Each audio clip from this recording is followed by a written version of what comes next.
Olá, seja muito bem-vindo ao nosso Minuto de Reflexão. Faz tempo que a gente não grava nada, né? E eu senti no meu coração de colocar aí uma palavra para você meditar. Essa palavra está no livro de Juízes, ela se chama O Apólogo de Jotão. O que é um apólogo? Um apólogo, ele é uma defesa. Quando se fala apologia ao crime, o que quer dizer apologia ao crime? Significa fazer um apólogo ao crime, ou seja, está defendendo, criando uma tese em que o crime é justo.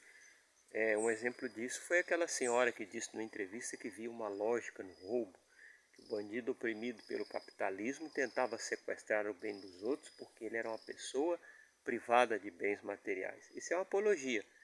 É, na verdade, um sofismo, um raciocínio falso, um raciocínio que engana as mentes que não têm entendimento, mas não deixa de ser uma apologia. Muito bem, na Bíblia tem um apólogo interessante. A Bíblia diz que um homem chamado Jotão tinha vários irmãos e um deles, Abimeleque, matou todos os seus irmãos e ele conseguiu fugir, tá? Porque havia se escondido. E ele sobe numa montanha, no Monte Gerizim, em Israel, e faz uma apologia. Ele diz assim: vieram todas as árvores do campo e disseram à oliveira: vem e reina sobre nós. E a oliveira disse: deixaria eu o meu fruto, que agrada a Deus e os homens, para ser rei? Não quero. Então eles fizeram o convite à figueira, e a figueira falou assim: deixaria eu a minha doçura, que agrada a Deus e os homens, para reinar? Não quero. E foi oferecida todas as árvores nobres, como a videira, a oliveira, a figueira, as uvas, né, que seria a videira, conforme eu já disse. E por fim disseram a espinheiro: vem e reina sobre nós. E o espinheiro disse assim: se é verdade que eu devo reinar sobre vocês, venham sobre as minhas asas.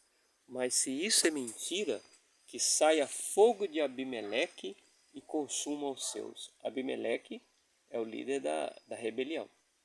Note bem, o que Jotão quis dizer com essa história, com esse apólogo que parece uma parábola?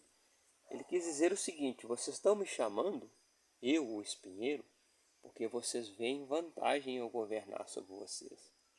Mas se o nosso relacionamento estiver eivado de falsidade, eu vou exterminar vocês. E foi o que aconteceu.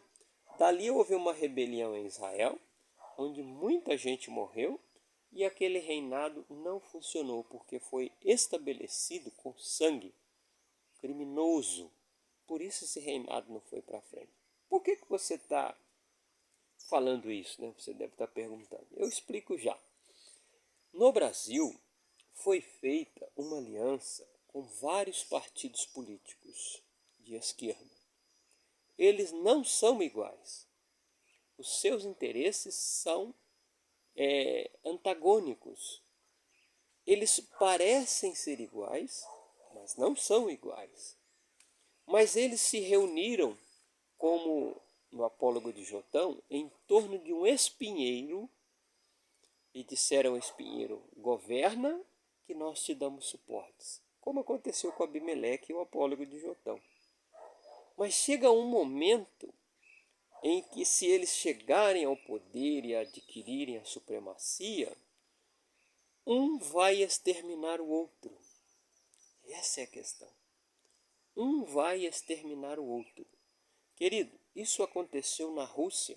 Haviam vários partidos políticos, várias dissidências de pensamento de esquerda, e eles, quando um deles chegou ao poder, a primeira tarefa foi eliminar o outro.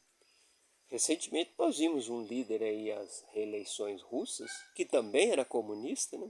Que não deixa de ser comunista, apesar de balançar com ideias capitalistas, mas é comunista.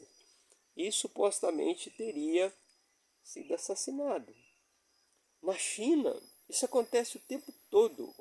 Volta e meia, algum líder que se desponta dentro do próprio Partido Comunista é cancelado, é assassinado, some, e ninguém sabe o que aconteceu com ele. O que é isso? Isso é uma lei espiritual. Isso é uma lei que rege o mundo. Todas as vezes que uma aliança ou governo é fundamentada na injustiça, as próprias pessoas que criaram esse reino, essa lei, esse sistema, eles se autodestroem. Um assassina o outro. Dá uma analisada em todos os países, tipo Coreia, tipo China, tipo Rússia, no Chile, todos os países que passaram por esse processo. E tem mais um que você não sabe, o Brasil. Ora, querido, o Brasil. Raciocina comigo.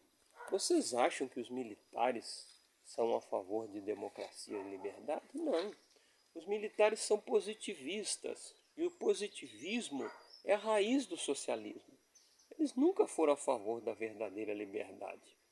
Militares são militares. Quem foi que derrubou o rei? Foram os militares. Floriano Peixoto, Deodoro depois, né, consolidou. Mas foram os militares.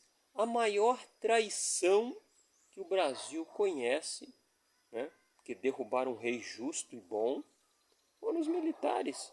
E cogitaram até se deveriam fuzilar o Dom Pedro II. Sabe por quê? Porque ele era muito querido, principalmente pelos negros. Principalmente pelos negros. Ele era muito amado.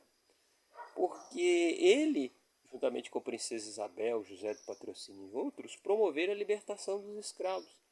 Então eles, com medo que o rei, o imperador, né, Dom Pedro II, retomasse o poder, eles prenderam a família real na casa deles e cogitavam: ou a gente expulsa ele do país ou a gente mata ele. E no final, um ajuizado pelo menos escolheu expulsar Dom Pedro II do Brasil e não assassinar.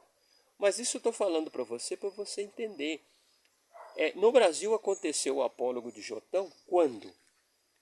Quando João Goulart e outros estavam para tomar o poder, houve um desentendimento de distribuição de poder entre a ala militar comunista e os comunistas em geral, e os militares, sendo comunistas, deram o golpe e começou uma série de perseguições e assassinatos aos outros comunistas. Comunistas matando comunistas, como no apólogo de Jotão. Se é verdadeiro que vocês querem que eu reine, então venham sobre a minha sombra, disse o espinheiro. Mas se não, então saia fogo de Abimeleque e consuma os seus. É uma maldição. É uma maldição. E você já deve ter desconfiado aí que muito comunista mata comunista. Né? O caso Marielle, quem matou Marielle? Quem matou Marielle? Falaram que o Bolsonaro tinha matado Marielle, aí descobriram que foi um comunista que mandou matar. O que a imprensa fez? Acabou o assunto, não se fala mais nisso. Não, não vamos investigar não, já está resolvido. Mas até então, eles acusavam diversas pessoas de ter matado aquela mulher. Tá bom? Eu só estou falando isso para você refletir um pouco, amadurecer a sua mente e pensar um pouco. Raramente eu falo de política nesse canal, mas a política está diretamente ligada à fé. Esse negócio de separação da igreja e de Estado, esquece isso. Isso aí é uma falácia para enganar você e tornar você vulnerável, tá bom? Fique bem e fique com Deus.